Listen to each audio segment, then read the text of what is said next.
Very good. Okay. Everybody, welcome to the Propeller Club of Northern California. This is our actually second meeting in October. And I want to thank you all. We have a very, very large number of people today.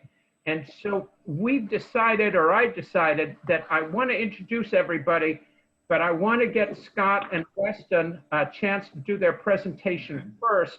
And I see Brian Brandis here. So Brian, do not go away because we want to hear from you as soon as this is over. That was how I got half the people here, Brian, as I told them you were going to show up. And Weston was the other half. People want to see, oh, that's cool, Weston. That's really nice, that background there. I'm in my rig. Oh, all right. Yeah, sounds good. Okay.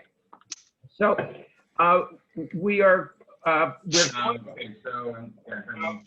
going to ask everybody to mute themselves.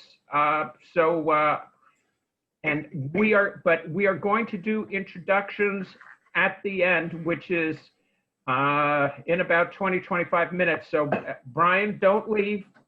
Just remember, we want to see you there. And Arvin, don't you leave either, because we want to hear from the Society of American Military Engineers as well. So Sure thing. In there, and we'll introduce everybody. But for starters, we have, as you know, Scott Taylor, President and CEO of GSC Logistics, and Weston LaBar, President and CEO of the Harbor Trucking Association.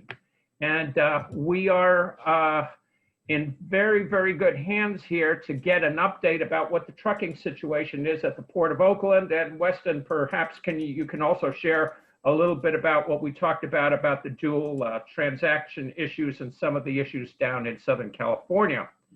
So I am very pleased. Scott, you have been a big friend of ours. We're really glad you're here. We miss our good friend, Andy Garcia. And, you know, it was a sad loss for all of us. He was a good man, and he did a lot of good for this waterfront. And we really appreciate the efforts of both him and yourself in being leaders in the trucking community and dealing with our issue related to Howard Terminal. So Scott, without further ado, I am going to give you the floor. Scott Taylor. Well, thank you very much, Stas, and thank you for those kind words about my brother, Andy Garcia. We do miss him dearly, but I do want to say that the Port of Oakland is in good hands. If I could give you about a 30-second commercial, I'll tell you just a little bit about GSC. I have to apologize to everybody today. If I look a little bit out of sorts, it's that I'm wearing a sport coat. And this is the first time in 7 months that I'm not wearing shorts, which you don't want to see. So I also am pleased to say that I'm actually in my office today for the third or fourth time in 7 months. The Port of Oakland is standing strong. The building is still here. We're open for business. I know Brian and Andy and all those folks are working hard. We want to talk a little bit about that in a few minutes, but just to give you a real quick overview of GSC Logistics, we handle about 12% of all the import merchandise at the Port of Oakland. We do that working with about 200 subhaulers. We also do about 2% of the export business here. We have another operation up in the PNW where we do about 4% of all the import business. And we have about 70 drivers in that market. And we have a fantastic staff of professionals. I see many of them on here today. I'm just wondering who's running the business. We must have at least 10 or 15 GSC folks on here. So I just hope the trucks are getting dispatched, and I hope our customers are happy. I know they are. But Weston, should I turn it over to you? Yeah, thank you, Scott. And I'm coming to you guys live from the cab of my electric truck. We're plugged in and charged up over here in a queue somewhere. But no, I'm Weston LaBar. I'm the CEO of the Harbor Trucking Association. We are the largest drayage-specific trade association in the U.S., and we focus primarily on the West Coast ports. We have active memberships in LA, Long Beach, Oakland, and then the PNW.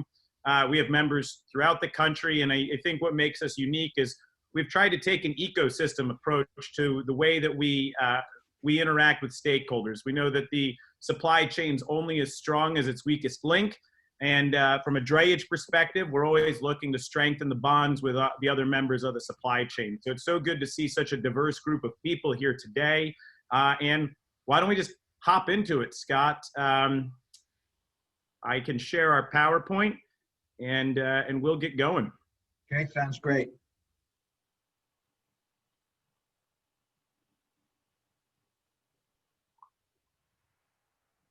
All right, well, you know who these two gentlemen are already, everybody, so I'll just skip to the next one.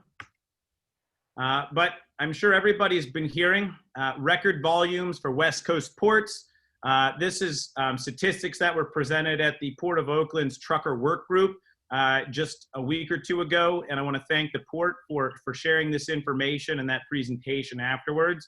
But as you can all see, what started off as a slow 2020 due to coronavirus has turned into record volume years for much of the West Coast. Not everybody, but California's ports are looking very strong. That's a result of several different things. One, obviously, is there was back orders for a lot of, if everybody could just go on mute quick, that would be great. But there are back orders for a lot of goods. I spoke with one major importer who said, although their imports are up 63% year over year, they still have 20% of their merchandise out of stock. So you can see that that's a big issue for many importers, and they're trying to get their products to market as quick as possible. And the way you do that is through LA, Long Beach, and Oakland. Secondly, it's the e-commerce trend. More and more people are buying from home. They're not going to stores. And that just-in-time e-commerce cargo, speed to market, is so important. And then finally, the presidential election and the elections in general are weighing in on the decisions of importers. They don't know what's going to happen with the China trade wars. They don't know what's going to happen with foreign tariff policies. And I think most folks are just trying to get as much in to catch up, get as much into their customers as quickly as possible, and then also solidify the cost of getting these goods in without worry of future tariffs. Scott? Yeah, great. Thanks, Weston. Port efficiency, obviously, is a major issue that we're all dealing with. I would like to say that I think things are a lot better in Oakland than what we're hearing down in Southern California. I'm sure Weston can add a little bit more color to that since he's down there and he works very closely with the 12 terminals down there. But overall, things in Northern California at the Port of Oakland are, I would say, just in the average stage, okay. Every terminal has good days and bad days. I think what our concern is here really is when you look at the outliers, percentage of moves over 2 hours, that's really what we're concerned about. What really affects us, you know, that's, if it was 5 or 10%, it would probably say, okay, well, you know, every terminal has good days and bad days. And I think when it gets up to this 30% stage, it's more than just an outlier. And what we're really looking at is the fact that it could be, we're just saying 2 hours. I mean, it could be 3, 4, 5, 6 hours. And that's when we really have problems. We have another slide here that'll tell you some of the reasons for this. Weston, if you could go to the next slide. You know, obviously, we're all familiar with the labor shortage, lack of skilled workers from the hiring hall. I know that there may be a few terminal operators on the call, maybe later when we open it up for questions. You can add a little bit more color to this issue, but it's pretty hard to staff for when volumes increase by 10, 15, 20%. We understand the challenges, but major issue is we would think is the labor shortage. And then we also have the vessel bunching coming up from Southern California. I believe there might even be 2 or 3 large vessels at anchor out in the bay today. But that's been a real challenge. We can see it, especially on Mondays and Tuesdays. It is really getting backed up, and the lines can be very long. The night gates are inconsistent. That causes a problem. I know they'd like us to use more night gates, but when we first tried to use the night gates at the very beginning, drivers would go in there, and since the labor wasn't skilled, there wasn't enough labor at the time. Once a driver gets it in his mind that he doesn't want to do something, it takes an act of Congress, or maybe that's a bad example. It could take forever to get these drivers to change their minds and say, well, look, we just want you to try the night gates. We want you to go back. Because once they end up waiting 3 or 4 hours at night, they say the heck with it. And of course, the night gates are not always consistent. It's pretty hard to get a driver to work only 4 nights a week. These guys want to drive 5 nights a week or 5 days a week. They need to work. In fact, they need to work 6 days sometimes. The more money the drivers make, the better for all of us. So the inconsistent night gates is a real challenge. Parking and storage is a challenge for us in Oakland, but I'm glad to say that working with folks like Brian and Andy Wang and Eric Naprala at the port, they're trying very hard, but this is a huge issue for us. We're going to talk more about this. The HTA has been very involved in trying to help us get more truck parking. It is a huge issue, to accommodate not only during peak season, but at times like this with PPE. We have a large medical supplier that earlier in the year, we needed to find room for like 200 containers for like a week or 2 weeks just before they were ready to be distributed, the PPE. These are huge issues for all of us. We have chassis challenges in Oakland, nothing like what they're experiencing, I don't think, and Weston can maybe chime in Southern California. But one of the things that have been, I can only speak for GSC Logistics, but one of the things that have absolutely saved us is having our own chassis. We have, I think, we're approaching 700 proprietary chassis on long-term lease. We're also looking at purchasing a significant number. But if we didn't have our own chassis, we would have a major problem right now. And then, of course, the appointment systems, e-modal. E-modal has to be working 24 hours a day, 7 days a week. If it goes down, we have some serious problems. We rely on e-modal, and maybe when we get to the questions and answer period, some of our experienced dispatchers and managers can chime in on some of the things that they're hearing and seeing about e-modal, because it's been down, I think, a couple of times in the last couple of weeks and has caused some major issues, major delays, more wait time for our customers. And it's a very important tool that we have to have up running 24 hours a day. Yeah, Scott, thank you. And I'll just add on a few things from the Southern California perspective, because all of these issues are not unique to Oakland. But they're probably in some cases a lot more pronounced in Southern California, especially the chassis and appointment related issues. And I just wanted to, Stas, for those of you who joined early, you heard him talk a little bit about dual transactions. One of the phenomenons we have right now, which is creating, we don't know if it's a real shortage or an artificial shortage of chassis, but it's creating a shortage of chassis, a shortage in capacity on truck drivers. It's creating a flooding of the parking and the storage infrastructure needs. And that's the inability to do dual transactions. Basically, for those of you who don't know, that's a container in and a container out.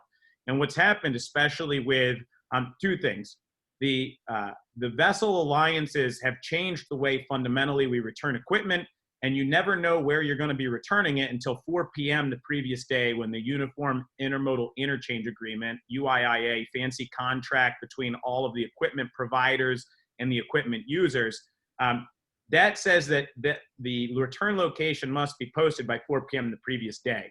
With the introduction of empty appointments, what's happened is you need to make that appointment, which is really just a reservation, maybe 3-4 days out without knowing where you're going to return it. And so you make a reservation at multiple terminals, much like you might for your Friday night dinner when you don't know what you want to eat. You make a reservation at multiple restaurants, and at 4 p.m. the previous day, you get a general idea of where you can return it, and that still doesn't incorporate any restrictions that may be put in place by the terminal or a lack of chassis availability. But long story short is that the inability to do dual transactions has hampered the efficiency of the flow in Southern California. I know there's some issues with that in Northern California because TradePack has an empty appointment system that they're figuring out. But essentially, many trucking companies are dispatching empties and dispatching for import pickup, and they're not doing it as a round trip, which is the way that the infrastructure for this industry was put in place. And so watch that, because typically what happens in one port goes to another port. The good news is that there's 12 terminals here, which complicates a lot of this because of the empty return locations. But pay attention to this. Work closely with the terminal operators and your drayage provider, as well as the equipment providers, to make sure that you have the equipment you need to move your product. And that if these things are implemented, that there's the proper testing and piloting phases to make sure that all the bugs get worked out. Why does it do this to me? There we go. So major projects at the Port of Oakland that some of you may or may not be aware of, but the Center Point development is under construction, and the port is actively marketing this development. This is a huge opportunity for the Port of Oakland, and I'm sure in Brian's comments he may touch upon this and why this is a major opportunity. You have the 7th Street grade separation east, which we look at as a temporary inconvenience for a long-term solution, but this should help with truck and train traffic as upon its completion. Technology is really what's driving our industry. And the Freight Intelligence Transportation System, or FITS, which Eric Naprella has been overseeing, is underway. We saw the first part of it really in the community portal that was put out, but this is going to have the GoPort application. It's going to help with more RFID readers, if I am correct, to help measure the queues at the terminals further out. It's going to help provide more data, metrics, and technology to help manage the way that transportation moves in and out of the port. And then we underline this because this is a major issue for our members that we're keeping an eye on, but the public truck parking situation. The Port of Oakland, one of the things that the HTA has been so complimentary of is their ability to provide the ancillary services from a real estate perspective to make sure that we're mitigating any impacts on the terminals, specifically when you have these major peak seasons. You look at something, for instance, like the Roundhouse. Over the last few years, that's been an empty return yard for SSA. That's been a chassis pit. It's been a container staging yard. It's been truck parking. My point is it's almost been the, pardon the joke, it's been the utility infielder for the port as they look to manage the flow of cargo. And we just have concerns because so many folks have become reliant on that, whether that be owner-operators for parking, whether that be trucking companies that are maybe in the Central Valley that need close proximity yards for the repositioning of exports before they can bring them into the terminal. Or as Scott mentioned, with PPE, getting these massive amounts of PPE to get out to the medical community and broader American community, where you don't know when they're going to take delivery of it, but you need to find a spot to park it and store it while the medical community waits for these goods to be delivered. We're looking at a massive potential reduction. And I think the first phase isn't the big concern, but as most things are, our concerns in the Port of Oakland revolve around Howard Terminal. We as an industry need our utility infielder. We'd rather see the A's utility infielder play at the Coliseum, but if we lose Howard Terminal and we don't have that truck parking available, if it goes down to just 15 acres at the Roundhouse, there's going to be some really hard decisions that need to be made by trucking companies on whether they'll be able to service customers or not. And Scott, I know you've got an opinion on this, so I want to let you say a few words. Well, thanks a lot, Weston. Yeah, you know, one of the few advantages the Port of Oakland has had for many years over LA Long Beach is the ability to park on the port or very close to it, you know, within about a half a mile or a mile. I mean, it's been a real advantage. I mean, we don't even have a first port of call in Oakland, but at least the port has been able to provide truck parking, and it's really been an advantage. In Southern California, I guess there's literally thousands of parking lots and storage yards within a couple of miles of the port. We have homes right beyond a few blocks of the port. We have a residential area. There is no parking.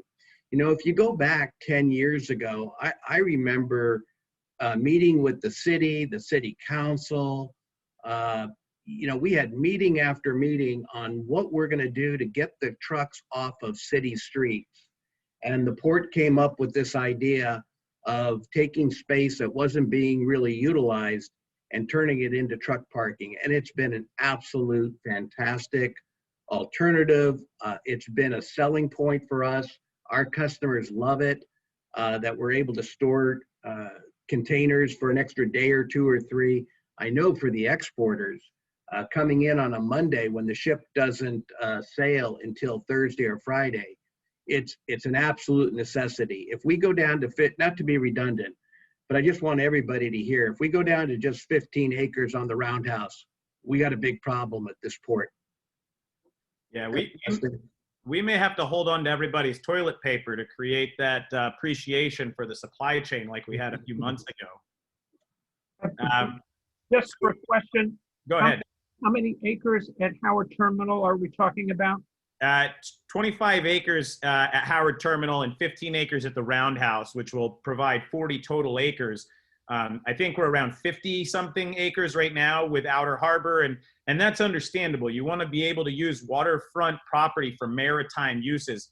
So you can understand the conundrum that we see when we have waterfront property being repurposed, not for maritime uses potentially, but that could also hinder the ability for the supply chain to work in an efficient manner. Thank you. Speaking of Howard Terminal, our favorite project to discuss, I just wanted to go over a few things because I think there's a few misnomers. There's some folks that have said that it's a dormant terminal, that it's not being used to its full potential, that it's ripe for repurposing. Well, fact is over 325,000 annual gate moves by truck happen, about 1,200 per day in and out of Howard Terminal. As we mentioned, it's a crucial 35-acre support facility used by 3,200 independent truckers for parking, for storage, for efficiency purposes. This is a major piece of real estate for those who operate within the supply chain, specifically drayage at this point in time. Again, you see it's a staging area that allows trucks to get in and out of West Oakland. It allows us to be a good corporate neighbor as it relates to the truck management plan. And quite frankly, I don't see how the drayage community can adhere to the truck management plan as currently written if Howard Terminal is not part of the solution, or if truck parking at the port is not part of the solution. And obviously, we have concerns with what happens when you mix commuter traffic in the middle of the port. I feel like I have to say this, right? It's as Andy Garcia would say, it's like putting a playground in the middle of an assembly line. And for us, our assembly line is getting better and better and better. The last thing we need is a monkey wrench thrown in. And then obviously, it expedites those logistics, those nighttime gates that we talked about earlier. You have the ability to dray something off during the night. You have the ability to dray something off during the day to avoid congestion on the freeway during commuter traffic, which may not be as bad today, but once we get back to normal, I've been in it. Thank God Scott drove me to the airport that one time, or I would have never made my flight.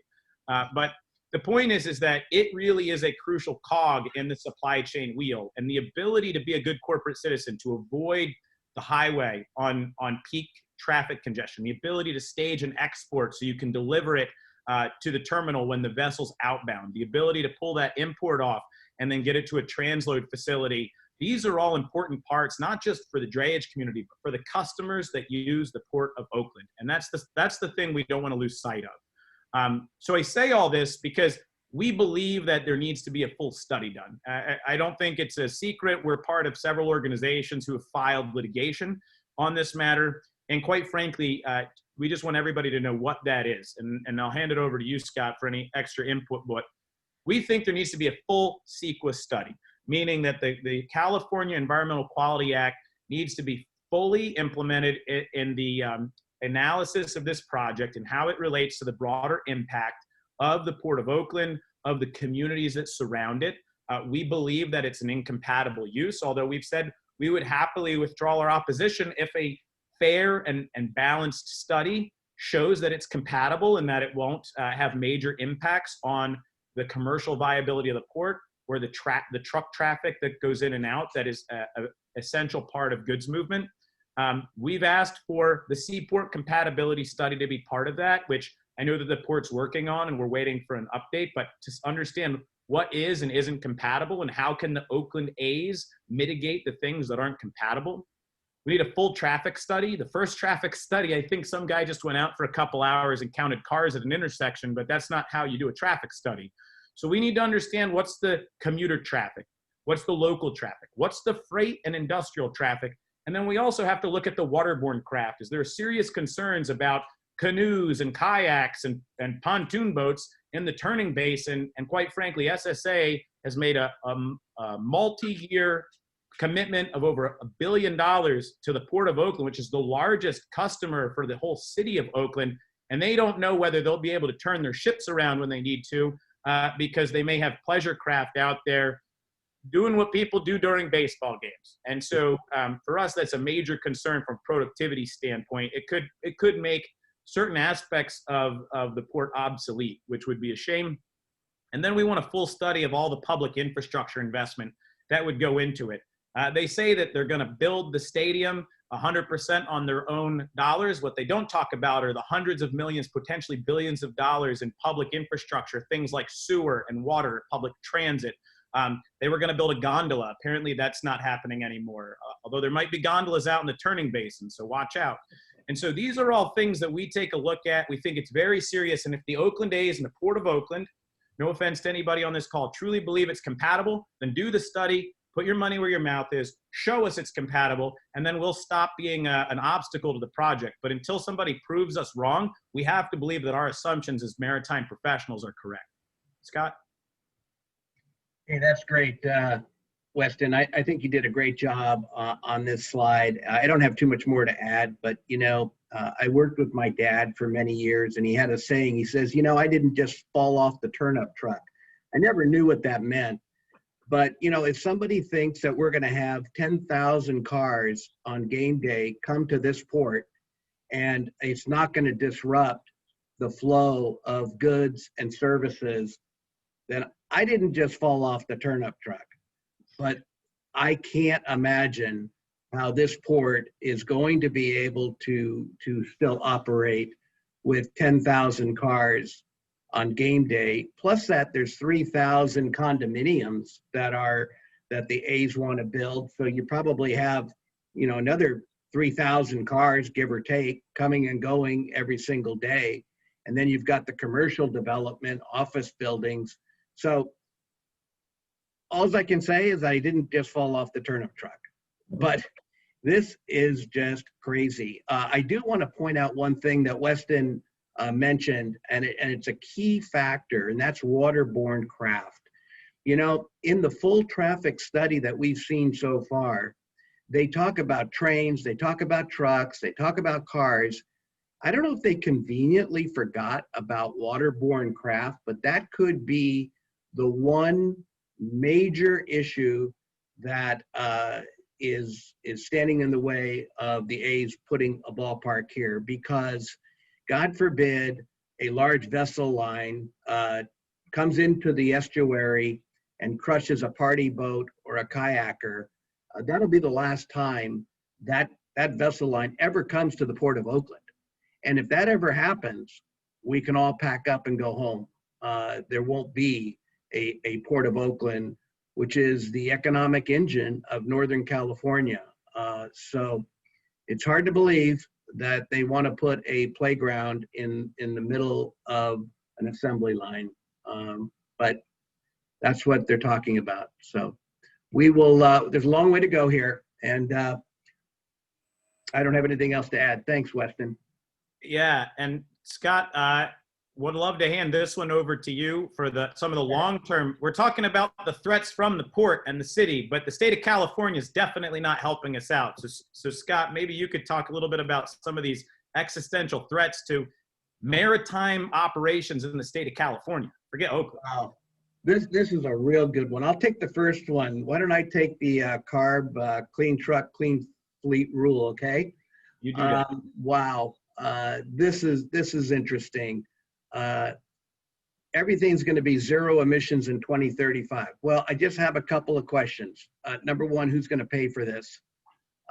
Yeah, technology is going to improve over the next 15 years, but right now, zero emission trucks cost $250,000, $300,000. Would you say, Weston? The cheap ones, the 80-mile range ones that you have, they're $300,000. The other ones are estimated anywhere between $500,000 and $1 million. No one knows yet because they're not in commercial production. But don't worry about that. Good point, Weston. GSC has 4 electric battery-operated trucks. The good news is that they're very quiet. They don't have any pollution coming from these trucks. The bad news is they don't work. They're fine for keeping them within the port. We use them for shuttling from the terminals to our building, which is about a half a mile away from the terminals. We have sent one of the trucks all the way out to over the Altamont into Tracy, but the range is only about 150 miles. So we got to be real careful. We don't want to send it too far. Otherwise, we'll need a tow truck to bring it back. So we're very careful to just keep those 4 battery operated trucks within the port. Now, of course, technology is going to improve over the next 15 years, but I'm not sure an owner operator, even if the price comes down to 200,000 in a couple of years, there's no owner operators that I know that can afford a truck in that range. So that's one issue. The other issue is the infrastructure, and that may be more important than just wanting to have zero emission trucks. The fact of the matter is that they need to be charged. And if PG&E is going to decide to turn off the grid because it's too windy, it's fire season, the good news is, once again, the air will be very clean. The bad news is that there will be no trucks delivering any products to stores because the grid is down. So there's a long way to go in California to make sure that the grid can handle zero emissions by 2035. I just don't see it happening. Weston, your thoughts? Yeah, well, especially, I think the truck and battery technology will get there eventually. I think that the biggest threat to reaching zero emissions by 2035 is the lack of infrastructure. And I was once told that a goal without a plan is just a dream. And we've been California dreaming about getting to zero emissions by 2035 when a Newsom administration withdrew $124 million of sustainable freight transportation funding last year when our coffers were full. What's going to happen this year and next year when we're looking at bankruptcy issues because of the devastating effects of COVID on our economy? As Scott said, we will be zero emissions here, but keep this in mind. Local air quality and climate change are not necessarily synonymous. And just because we have zero tailpipe emissions and those trucks are zero emissions, maybe because they're parked or because there's not freight coming in, by moving that freight elsewhere where they don't have a clean transportation and a sustainability goal, we're actually going to cut off our nose to spite our face. What we're going to do, and this is going to be the ultimate failure of the Newsom administration on this issue, is that they're going to kill our jobs, they're going to give us zero emissions trucks, and the freight is going to go someplace else where they're still using older diesel equipment. And so we have created good local air quality at the risk of creating bad emissions for climate change. And the irony is that these policies are geared towards GHG and nitrous oxide, which are climate change gases. 93% of all the particulate matter that comes from a new diesel truck comes from brakes and tires. I just want to know who's out there sitting in their lawn chairs huffing the brake and tire dust that's giving them asthma. But we'll go on to the next one because this one's equally as insane. AB5. AB5, as many of you know, passed last year. This was a law that would require anybody in the trucking industry, amongst other industries, but we're concerned about trucking, would require them to be an employee. We obviously felt that wasn't the case, and luckily the California Trucking Association, and I won't go into too much detail over this because this is their lawsuit, and I don't like to step on other people's toes unless I mean to, and I'm not meaning to step on the CTA's toes today, but they've taken the mantle, they picked it up, they litigated against California. Long story short, we believe as an industry that we're preempted by F-Quad A federal preemption. This impacts interstate commerce to a point where the state does not have the purview to oversee it. And thus far, I'm happy to say that the courts have agreed with us at each phase. Scott, I know you're on more of those calls than I am as a CTA member. I don't know if you want to add anything, but what would this do to your business if you had to figure out a new way to service your customers with a completely different business model?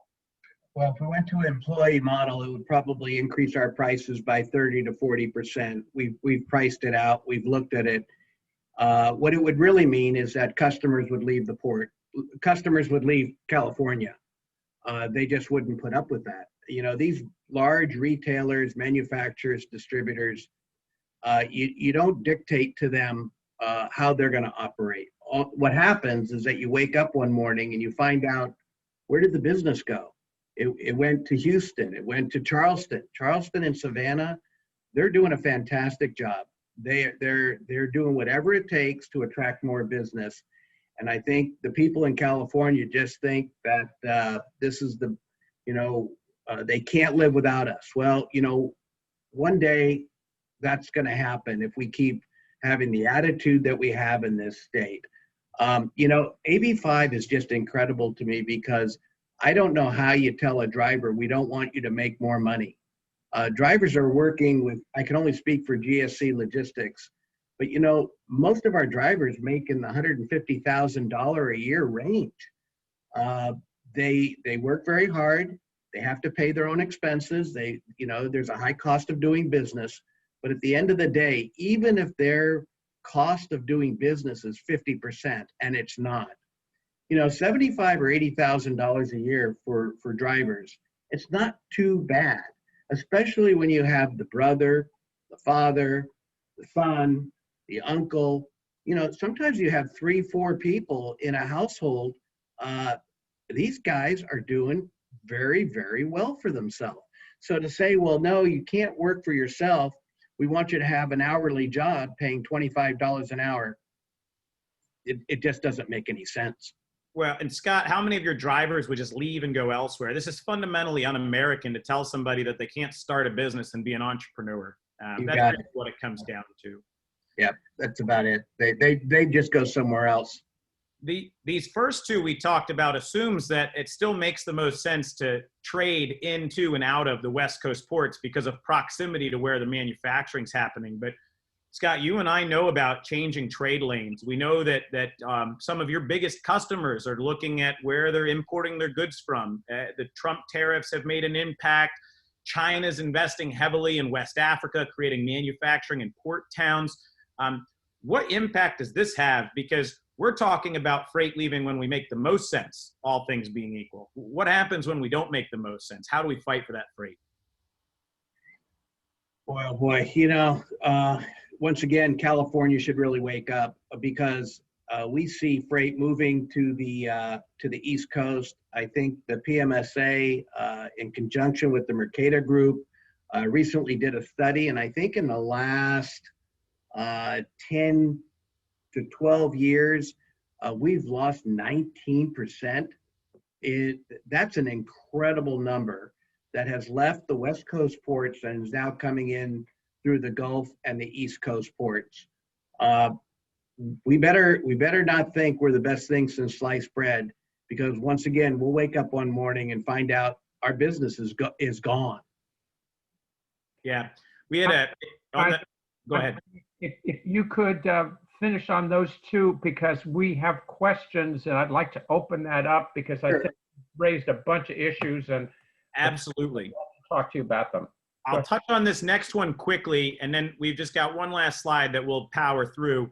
But Prop 15, for anybody who's not paying attention to the ballot this year, Prop 15 is a huge threat to anybody in business. It takes away Prop 13 protections from commercial real estate, which means if you're a part of it, if you have a triple net lease, those tax increases are going to get passed on to you.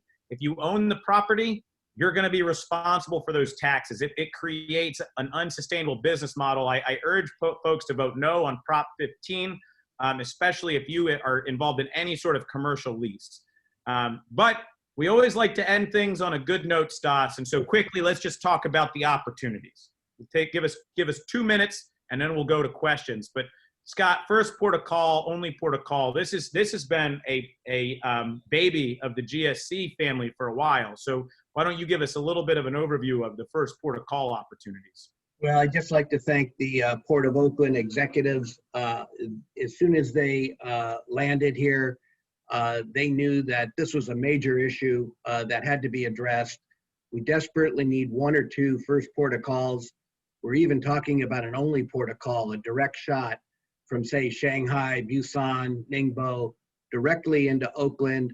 The export market, as everybody knows, is extremely strong in Oakland. We could load those ships directly back to Shanghai and that area. We're really excited about working with the Port of Oakland. We have a standing every other week meeting with port executives talking about developing a marketing program to reach out to beneficial cargo owners and get their support, whether it's letter writing, a survey monkey. We're going to make sure that we get the word out there, and we desperately need a first port of call or an only port of call in Oakland. Yeah, and then this next one, e-commerce programs. This is a huge opportunity for an only port of call. There's 2 e-commerce services. These are smaller, more like 4,000 TEU vessel strings. Zim operates one into the Port of Los Angeles, as does the APL CMA Group. I think these are going to become much more popular. They're more like a VIP, just-in-time cargo service where you mount the containers, you get in, you get out. This is an ideal opportunity to bring a first/only port of call to Oakland for that e-commerce cargo that we talked about earlier. This is something that we really need to circle the wagons on. Scott, the deconsolidation programs, this also is part of this. You want to just give a quick overview of what that is? Yeah, sure. You know, it ties right into the first port of call. Back in 2010, GSC deconsolidated for major retailers almost 22,000 FEUs a year when we had about, at that time, 4 or 5 first port of calls. As soon as the first port of calls left the Port of Oakland, that business dried up. So if it comes back, 1 or 2 first port of calls, we see deconsolidation as a major opportunity for this port. Weston? Yeah, and then just finally, and kudos to the port for investing in the types of facilities in the Maritime District that can support these types of programs. And then quickly on peak season programs, we're all seeing what's going on in Southern California. You can only pour so much cargo into a port, and I think there's a lot of opportunities to take some peak season congestion and reappropriate it. As long as in Oakland we can handle our business, we talked about the challenges of 12 marine terminals in Southern California. There's a huge opportunity to create a little bit more volume from a discretionary cargo standpoint in Oakland by alleviating the stress in Southern California. And Stas, as I promised, we're ready for questions. Very good. Guys, thank you very much. This was an excellent presentation. You've covered a huge amount of ground in this period. And thank you, both of you, for doing such a great job. Now, we have, so I'm going to do a little bit of movement here. We have Brian Brandis here, and I thought that maybe we would introduce him and ask him to say a few words about some of the issues that you raised, since a lot of them have to do with him. I want to, and I'm going to introduce people at the end, but I want to get some questions in my friend Arvin Cheria. Arvin, you're here. Uh, he's Arvin is the president of the Society of American Military Engineers, and he is co-sponsoring with the Propeller Club of Northern California our Storms, Flooding, and Sea Level Defense Conference, which is on November 18th and 19th. Ellis, I hope you'll be there. And Jan Novak from the Port of Oakland, you're hiding behind your picture there, but you're speaking at that one. In any case, just to mention that, Arvin, thank you very much for coming. And Jan, good to see you. And I have to apologize. I was sending out the calendars to people beyond the first one I sent, and everybody got 15 or 20 of them. Jan pointed out my error, and I will make sure that you don't get 20 in the next shot. So without further ado, Brian Brandis, Maritime Director for the Port of Oakland, welcome. And maybe you could share some comments on some of the things that you've seen this morning. Yeah, well, good morning. Thank you, Stas, for the invite. Stas and I talked a little bit a couple weeks ago, and he thought it'd be a good idea to join this. So there's a lot of familiar faces on here, but for those of you that don't know me, I recently joined the port. It's been just over 3 months now, so still relatively new. Prior to that, I was in the private sector, working for ocean carriers and terminal operators. So APMT, Maersk, CMA, CGM, and then briefly with FlexiVan. So I'm excited to be at the Port of Oakland. You know, I've worked with the Port of Oakland, you know, customers and representatives of the port and you know, terminals up here for a number of years. So familiar with the operations, the opportunities, and the challenges. And you know, I really view Oakland has a lot of opportunities. It's really nice to join this because Weston and Scott did a great job giving an overview of Oakland, so I don't have to really repeat a whole lot of that. You know, I really view my role here is to really continue to promote the growth of the Port of Oakland, both on the maritime or the waterfront side, and then also equally as important, and Weston brought it up, is to determine what ancillary services are needed to ensure we have the support on port property, and that includes transloading facilities, truck parking, and then and one of the transload facilities mentioned was Centerpoint. That's a 466,000 square foot facility. It'll be finished later on this year, and we're still looking for a tenant working with Centerpoint on that. Specifically, real quick, and I know we're getting short on time, but Howard Terminal. So just a brief update on Howard Terminal. Howard Terminal is still in negotiations with the port. It is not final. The sequel review is still in the review process. Should be released sometime next year.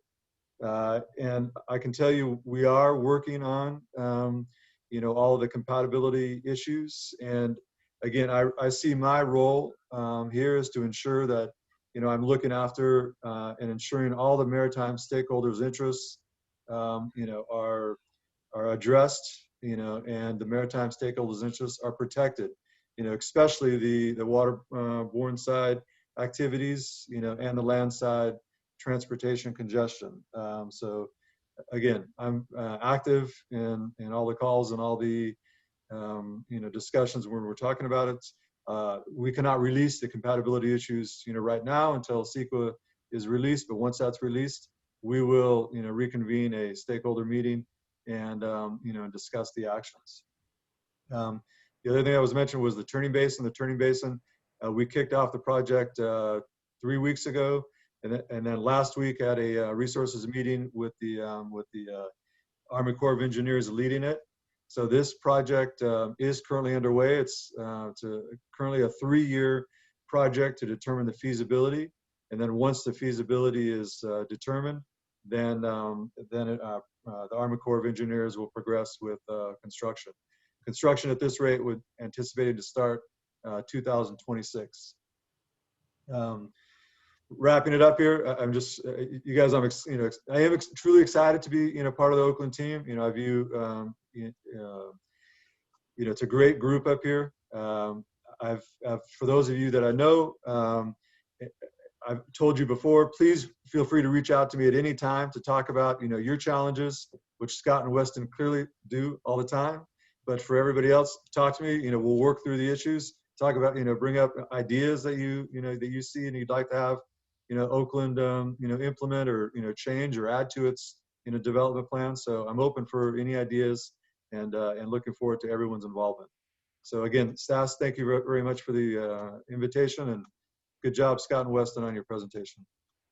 Thank you very much, Brian. Weston, quick question. Can you make a note? I'm very interested in the e-commerce carrier. Did you say that there are 4,000 TEU vessels? They're smaller vessels, and they're vessels that have been taken out of were previously taken out of the Trans-Pacific, and the ZIM has an e-commerce that goes into West Basin Container Terminal in the Port of Los Angeles, and then the APL CMA Group has an e-commerce vessel called the EXX that goes into Trade Pack in Southern California. I think we're going to see more of that as we continue to see more just-in-time and e-commerce cargo. And I think what COVID's done is it's put the e-commerce trend on steroids. Just quickly, everybody saw the concerns that we raised, but I want to let everybody know that we have a lot of faith in Brian and his team. We really appreciate our partnership with the Port of Oakland. And so, Brian, it's good to see you today. We're looking forward to seeing you again on Thursday. So this would be a first port of call possibility for us. Is that correct, Weston? Potentially an only port of call, because it would really be about getting cargo into Northern California, where the speed to market is so important. So as opposed to bringing e-commerce cargo, for instance, into Los Angeles and then having to truck it up to the Bay Area for those e-commerce needs, you have the ability to reposition some of those assets as opposed to being on a larger vessel. And it's a VIP service for major e-commerce shippers like Amazon and Target and Walmart that have really figured out how to leverage that. So, that's something I think that we can all come together, try to support, that could be a major win for the Port of Oakland and everybody who relies on that for their livelihood. Very interesting idea. Thank you for bringing that to our attention. Okay, I want to open this up for questions. So does anybody want to start the ball rolling? I'm going to give us about 10 minutes of questions. Does somebody want to start off? If you want, you can do your chat and just raise your hand and do it that way. Either way, let me know. I did, while we're waiting for a question, I did want to clarify. I saw a note in the chat from Susan Ransom with SSA. We love Susan. Just want to clarify that the turn time numbers that we posted in our presentation are from the Harbor Trucking Association's truck mobility data powered by GeoStamp. So these are fixed telematics units in our members' trucks that report out, and we have a queue as well. So these are not the pedestal to pedestal. This isn't from the Port of Oakland's portal. These are our proprietary statistics that we use in measuring turn times at marine terminals. Weston, for those of us who are not as familiar with this, could you just briefly explain what the difference between the two modes is? Yeah, well, so you mean in the how we would? Yes. Yeah. So most turn times, if you do it at the terminal level, they do it from the time the truck comes in the terminal to the time the truck leaves the terminal. As part of the FITS program, the port's putting more RFID readers in to look at the gate. We use GPS units that are in the truck, so we know it's a truck. And we have created geofences, so artificial areas that once the GPS unit breaks that geofence, it starts tracking it, and we get pings in some cases every 5 seconds, but we can monitor it minute by minute on where it is in one of our geofences. Very good, thank you. Okay, anybody else? Anybody for questions here? There's a couple that have come in the chat, Stas, if you want us to answer some of those. Looks like Arvind and Greg have asked some. Yes, you know what? Why don't you go ahead and do that? Will do. So Scott, I'll start with this, but I'm sure you'll have a follow-up. It's Arvind asked AB5 question. What's the logic behind the regulation? I'd say there isn't much of a logic. But which group's behind the initiative? Fundamentally, it's organized labor. Organized labor cannot, specifically the Teamsters and the SEIU, they cannot organize independent contractors. And so what they first want to do is make everybody an employee, so then they can go out and organize them. The two major industries I think that were really the goals to organize were the trucking industry and then the rideshare industry. The irony is that the trucking industry is fighting this in the courts, and we feel like we've got a good argument. The rideshare industries have Prop 22, and it looks like they'll be successful with that. So you're left with, I guess, exotic dancers and barbers and some other folks that didn't get carve-outs that'll be regulated. But it's really a threat to the gig economy, and it's because the gig economy is a threat to some traditional labor. Susan's partying. Okay. Somebody can cut that off. I appreciate it. Thank you. Okay. Let's see. Question, Sass, did you see the question from Greg Feeney about Shanghai to Port of Oakland? What do you think the transit time would be? Maybe I can punt that one to Brian. Brian, what do you think it would be? Does 10 to 11 days sound about right?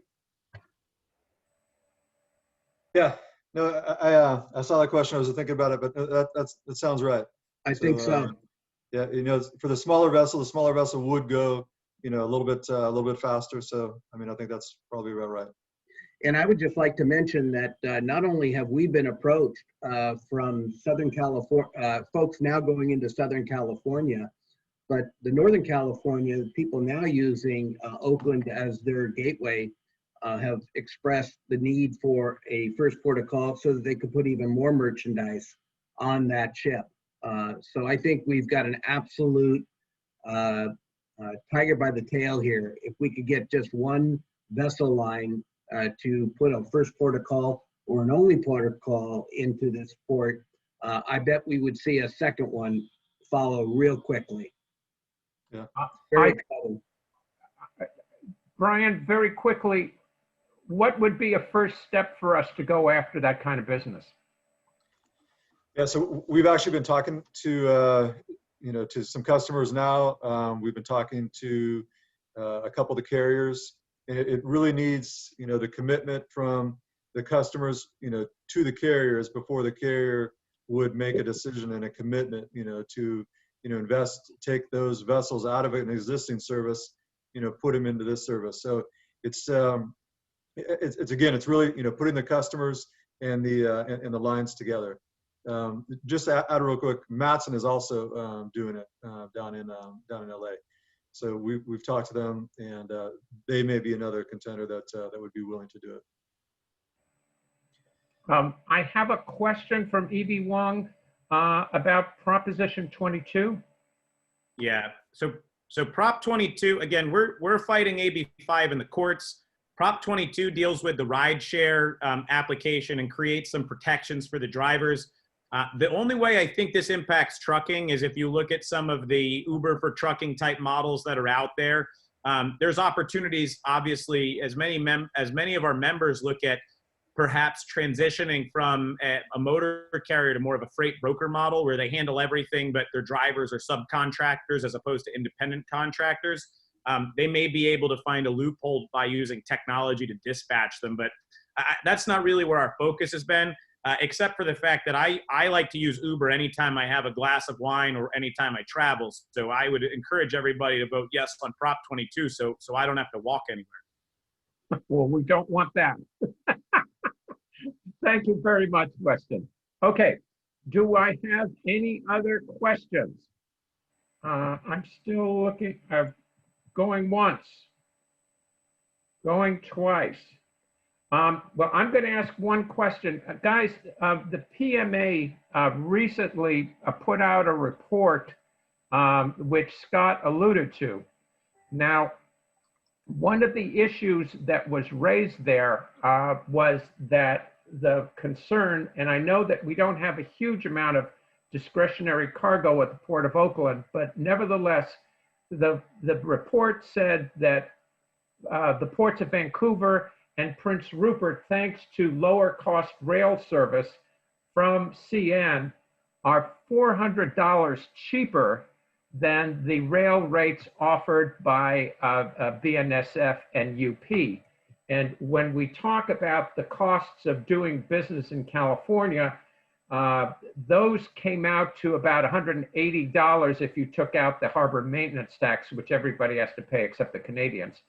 But my question to you is, do we need to be concerned about the rail situation, and what can we do to get lower rail rates for Oakland and for all the West Coast ports? I'm happy to take this one if you want, Scott. Sure, go ahead, Weston. So I think you first have to look at the difference between the United States and Canada. And the biggest thing is Canada has a national freight policy. They invest in freight. They have cohesive strategies around freight.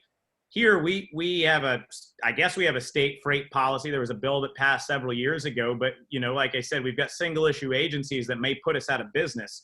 So we don't have a cohesive freight policy. And not having that strategy, I think, in general, puts us at a disadvantage, not to mention the fact that the West Coast ports are donor ports, as you talked about the harbor maintenance tax. And if we could get some of that money back to our West Coast ports to service West Coast port customers, as opposed to giving it to a few drainage ditches in the Midwest, we'd probably have a lot more opportunity to do some of that. But I think the biggest threat we have is those Canadian ports are not in heavy urban areas like our West Coast ports are. You're talking about some of the most expensive and most densely populated areas in the entire United States of America. That's where the West Coast ports are. We built up around the ports. Prince Rupert is nowhere near anything, and so they don't have some of the same issues. If those ports grow, they'll be able to take on more volume, but they have their own challenges. But I think the biggest thing I would say is we need a national freight policy. We need the state to stop the freight policy being put them out of business. And what we need to do is get back our fair share of that harbor maintenance tax so we can do what we need to service our customers. Very good. Weston, thank you very much. Okay, so I am looking and I don't see anybody else. I want to just go quickly and Arvin, do you want to just introduce yourself for a second here and talk about your organization and how we're working together? Oh yeah, sure. Stas, thank you for inviting me for this event. I'm the president of the local chapter of the Society of Military Engineers, SAME. And Society of Military Engineers is really a nationwide organization, and it's comprised of many chapters across the country. And though we kind of focus a little more on the federal side, but a lot of our focus has been on infrastructure and on resilience. And that's where we are aligned kind of with the Propeller Club's event that's coming up. In fact, the Propeller Club actually has a few of the president of our chapter is actually the lieutenant commander of the San Francisco district, Lieutenant Colonel Commander Cunningham. Right. So he's actually a speaker for this event. So, one thing led to another, and then we decided we co-sponsor with the Propeller Club, and that worked out. Also, one great thing for the Propeller Club, because we're such a nationwide organization, so we have, I think in the Bay Area, we have 700 members. In Sacramento, we have probably another 500 or 700. Then we have LA, San Diego. So we have about 60, 70 chapters across the country. So the benefit here with this kind of event that Stas and Propeller Club put out is that we can reach out to those chapters and send them the notifications, so everybody has their eyeballs on this event. And so we did that. In fact, we have a resilience committee. It's called a community of interest. It's within so SAME National, which is the national organization, is in Virginia, in DC, I think. And they have a community of interest for resilience. And they talk about the same things that have been brought up in the sports event. And it's all about infrastructure in major metropolitan areas like, say, Houston, New Orleans. And these kind of issues are very aligned to the port, to the Corps of Engineers typically. So that has been our focus, and this opportunity was great to allow ourselves to align with such a great event that Propeller Club put out, because it's not easy to get, how many ports? You got 10 different ports in the mix to present sea level defense issues. So I think we're really appreciative of the fact that we could align ourselves on this event. Arvind, thank you very much. I appreciate that. I'm going to ask, does anybody else have anything that they would like to ask Scott and Weston before we close up here? I am not seeing anything on the chat. Susan Ransom is here. Susan, are you available to just chat with us for a second? Sure.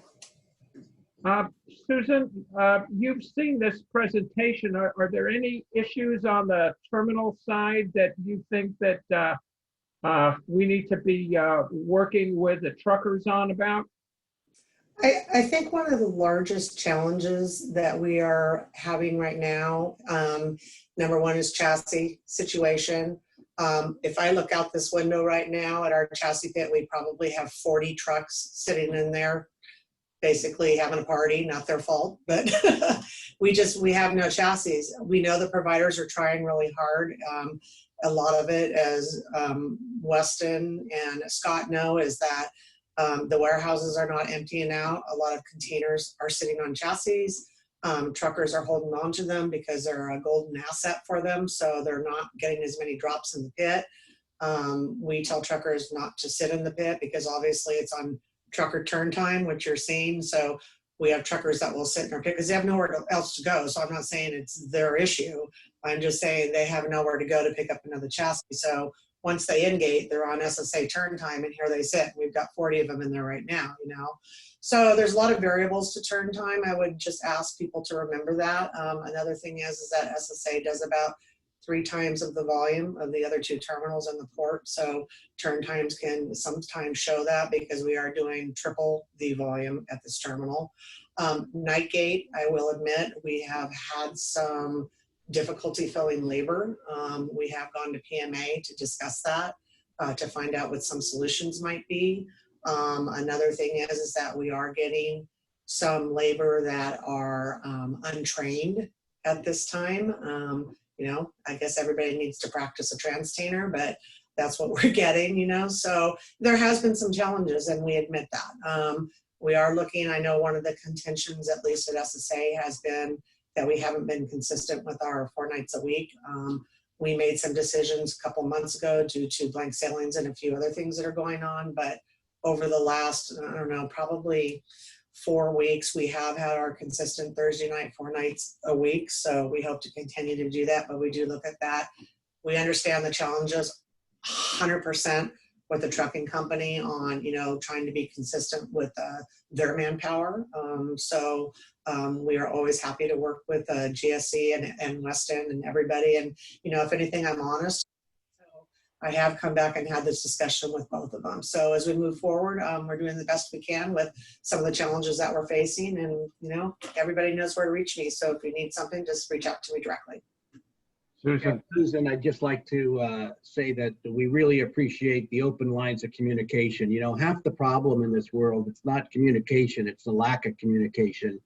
And it's really refreshing to hear you.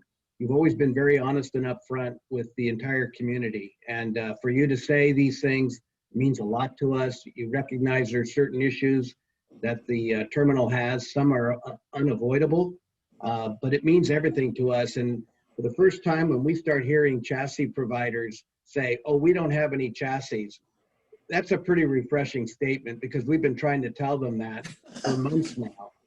So thank you very much for your honesty and your integrity, and we really appreciate working with you folks. Thank you. I appreciate it. Guys, I think we've come to the end of our questions. I don't see anything more here. So I want to say, Scott and Weston, this is really been an excellent, succinct, very pointed presentation. You have really given us, I think, a from the ground view of a lot of challenges that remain out there. And some of them are issues that we need to be addressing if we're going to go get this first port of call. I think you've raised a very, very good idea that we should get around, which is to move to try and get a first port of call, and the benefits that you guys have raised about this. And also the really good, I mean, we've been so caught up in looking at 18,000 TEU ships. The idea that we could have something at a 4 or 5 range come in would make things a lot more interesting for us. And the chassis issue that you raised and that Susan just alluded to, it's very important. The electronics not working all the time is an issue that obviously needs to be raised. Everybody's talking about night gates, but it's an implementation issue. And if they don't have the labor, that's obviously a problem. And as Scott pointed out, the drivers don't see the support, then they can't get across the street. We need to have more, I don't know what we need to do about the dual transaction issue, Weston. We're all well aware of it, and yet it's still not happening. And we know the situation is partly complicated by the ocean carriers are having blank sailings. They're here, they're not here. We know Peter Friedman has been talking a lot about the demurrage issues. We've all heard from Peter many, many times on that issue. We do need to be aware of this. But finally, Howard Terminal, and Brian, if you're here, just hold your ears here. This really is absolute, I have to say it, it's lunacy. I mean, the situation that you described of taking out 35 acres plus all the new cars in there, I mean, we can't get across the street with that in there. And I want to commend both of you for the great job that you have done on the advocacy side on Howard Terminal, because I think that some of our good friends at the A's thought that this was going to be a cakewalk, and turned out that it was not. And I want to give a shout out to the ILWU that has been very cooperative in working with us on this. And really, one of the really great things that's gone on here is the collaboration between the truckers, the ILWU, the terminals, stakeholders. Evie Wong has taken a real leadership role here from the customs and freight brokers. And we have had longshoremen and trucking executives and the PMSA in the same room together. And people really need to see that. I mean, it is really something to see this kind of cooperation, how everybody has been working together. And of course, that was what Andy Garcia was all about. And it made him such a champion of the waterfront. And Scott, I am so glad that you're with us, and your colleagues at GSC and our other trucking companies that are in this fight. And I can only say thank you very, very much. Weston, of course, you're the usual eloquent presence, and you've got all of those things in nice sound bites so that simple reporters like me just have to copy and paste more or less. But thank you very much for your presentation, and also for the situation down south, which gives us some pause to think about.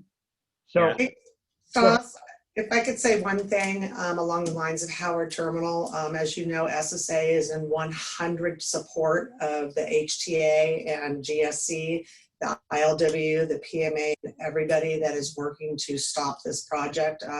Obviously, SSA has their own reasons, but we are there to do what we can to be out there in front to kind of discourage this happening. I would encourage everybody on this call, Scott and Weston, if I'm wrong with the website, keep your eye on the East Bay Alliance website. There's really a lot of good information on there about current events, about what's happening with the Oakland A's. So share it, put it on, do whatever you can. EOSA, remember that, East East- Oakland Stadium Alliance. That's what it is. There you So, go. Please share it, pass it along, give it to your customers. You know, that is a really good website that everybody on this call should be taking advantage of. Yeah.